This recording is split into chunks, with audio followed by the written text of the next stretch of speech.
নমস্কার, ATC business গাইডে আপনাদের সবাইকে স্বাগত। আমি এখন আছি গিরিশ পার্কে, সেন্ট্রাল এভিনিউর উপরে। গিরিশ পার্কের এদিকে চলে গেল বিবেকানন্দ রোড এবং মানিকতলার দিকটা, এদিকে চলে যাচ্ছে সোজা শ্যামবাজার বা শোভাবাজারের দিকে, এবং আমার ডান দিকে এদিকে চলে গেলে আমি পাবো মহাত্মা গান্ধী রোড।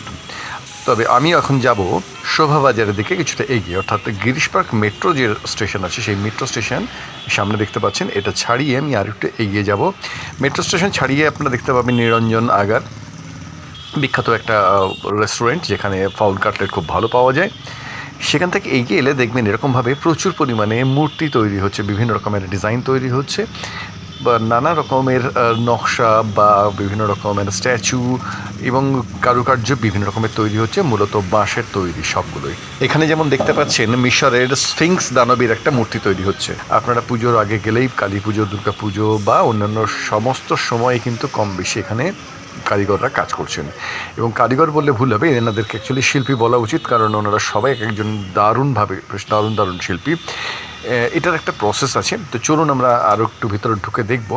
এটা দেখতে পাচ্ছেন আপনারা কতটা বড় সাইজের আছে। পাশে এক জায়গায় দেখলাম ছোট ছোট এরকম ঝুড়ি তারা তৈরি হচ্ছে। আমি এবার ঢুকে পড়বো রমেশ দত্ত স্ট্রিটে। দেখতে পাচ্ছেন সেন্ট্রাল এভিনিউর ঠিক গায়ে গিরিশ পার্ক মেট্রো স্টেশনের ঢিলছোড়া দূরত্বে রয়েছে এই জায়গাটা। তো রমেশ দত্ত এভিনিউতে ঢুকেই আপনারা এইভাবে দেখতে পাবেন প্রচুর পরিমাণে কিন্তু কাঠামো দাঁড় করানো রয়েছে। এটার প্রসেস হচ্ছে, প্রথমে ওনারা যারা শিল্পী আছেন তারা প্রথমে এটাকে ছবি আঁকেন অর্ডার অনুযায়ী বা নিজেদের মতো করে, যেরকম মনে হয় সামনে যে সিজন আছে। শুধু সিজনাল প্রোডাক্ট নয়, সারা বছর ধরেই ওনারা করেন এবং বিদেশেও ওনারা যাচ্ছেন, সারা ভারতবর্ষে যাচ্ছেন, বিভিন্ন জায়গাতে কিন্তু ওনারা যান। সেটা আমি কথা বলেছি, সেটা আপনাদেরকে আমি শোনাবো একটু পরেই। তো ওনারা বিভিন্ন রকমের এই ধরনের মডেল প্রথমে ছবি আঁকেন, ছবি আঁকবার পরে সেটা সাইজ অনুযায়ী সেটাকে এইভাবে সরু সরু বাঁশের কঞ্চিগুলো দিয়ে কিন্তু সেগুলোকে বাঁধা হয়, বেঁধে সেই ডিজাইনটাকে তৈরি করা হয় এবং তারপরে সেগুলোতে কাগজ লাগানো হয় আঠা দিয়ে, এবং তারপরে থার্মোকল বা ফোমের বিভিন্ন রকমের ডিজাইন সেগুলোকে কেটে নিয়ে সেগুলোকে লাগিয়ে কালার করে একটা সুন্দর একটা মূর্তি হোক বা ডিজাইন হোক, বিভিন্ন রকমের জিনিস, বিভিন্ন রকম আর্টের কাজকর্ম কিন্তু এখানে হয়ে থাকে।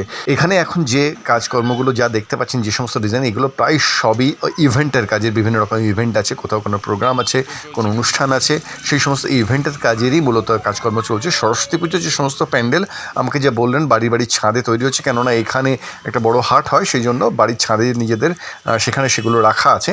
সরস্বতী পুজোর 2-3 দিন আগে থেকে মূলত এখানে পাওয়া যাবে।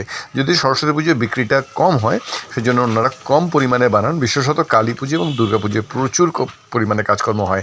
আমরা কলকাতায় যে সমস্ত পুজো প্যান্ডেলের যে সমস্ত কারুকার্য দেখি তার অনেকটাই কিন্তু এনারা করে থাকেন।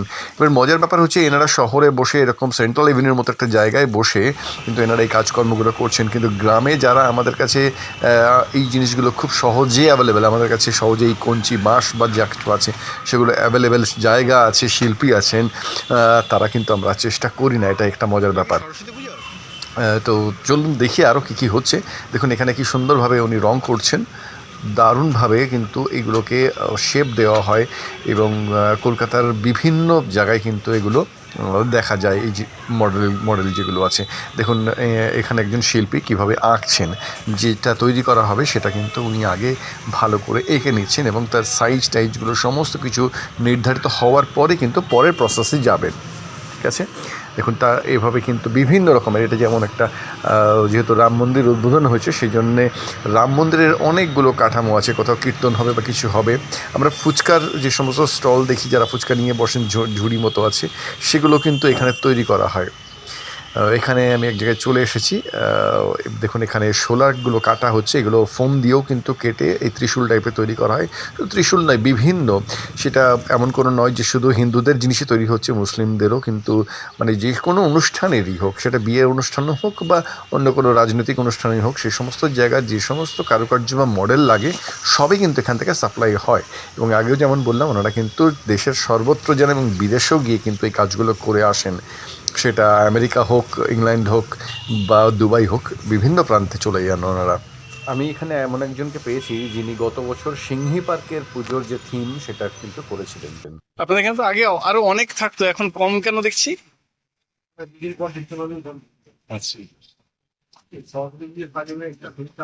আমি সরস্বতী পুজোর কাজের জন্যই মূলত এসেছি। আমাকে কজন। আচ্ছা আচ্ছা।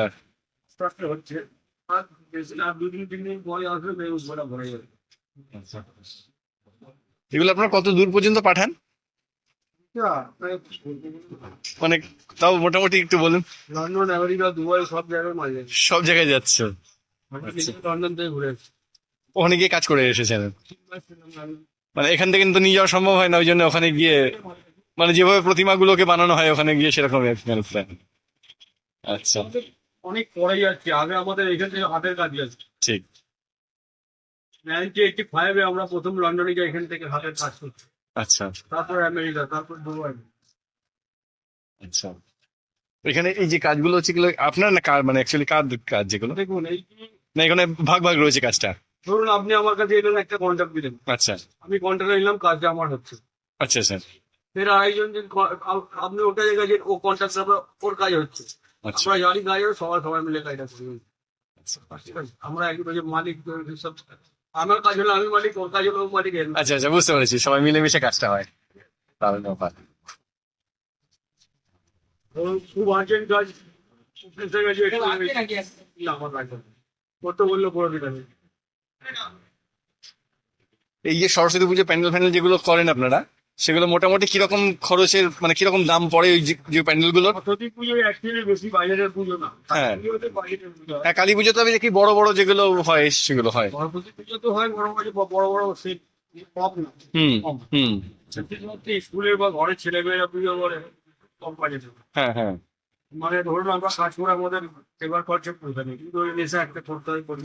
এই সরস্বতী পুজো কোনো পোষায় না, কালী পুজো, দুর্গা পুজো, ঠিক আছে। হ্যাঁ কালী পুজো দুর্গা পুজো তো দেখি প্রচুর থাকে, প্রচুর মানে ওই সময় প্রচুর ব্যস্ততাও দেখি আপনাদের, আমি আসি মাঝে মাঝে। বাচ্চাদের তো পুজো ঘরে পুজো, বুঝলেন? হ্যাঁ হ্যাঁ কোথা হয়? সেই আপনি আপনার যদি বাচ্চা থাকে, আপনি বাড়িতে পুজো করবেন। ঠিক।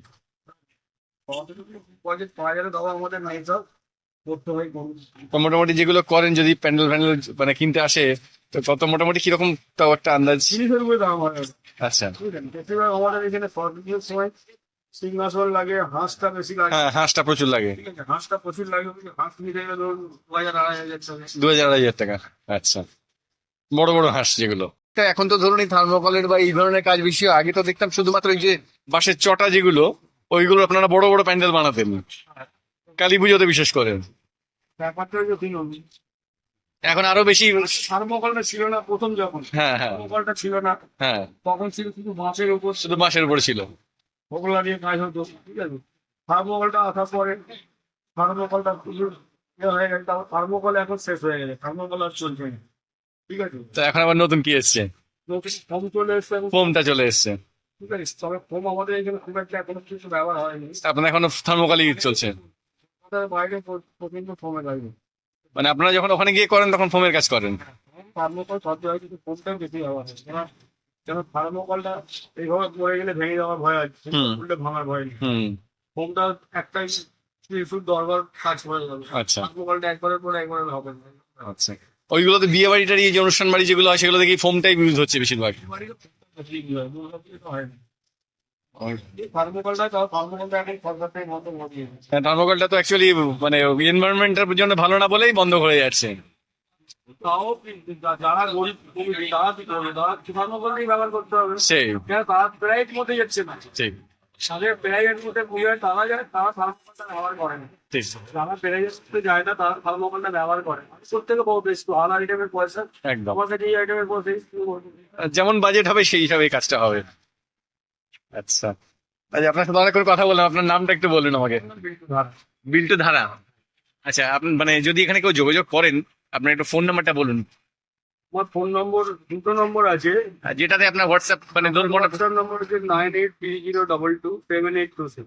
আচ্ছা, আর ফোন করার জন্য কি ওই নাম্বারটা না অন্য নাম্বার? হ্যাঁ, ওটাও করতে পারো। আরেকটা নম্বর আছে 6290171625। আচ্ছা ঠিক আছে, ভালো লাগলো।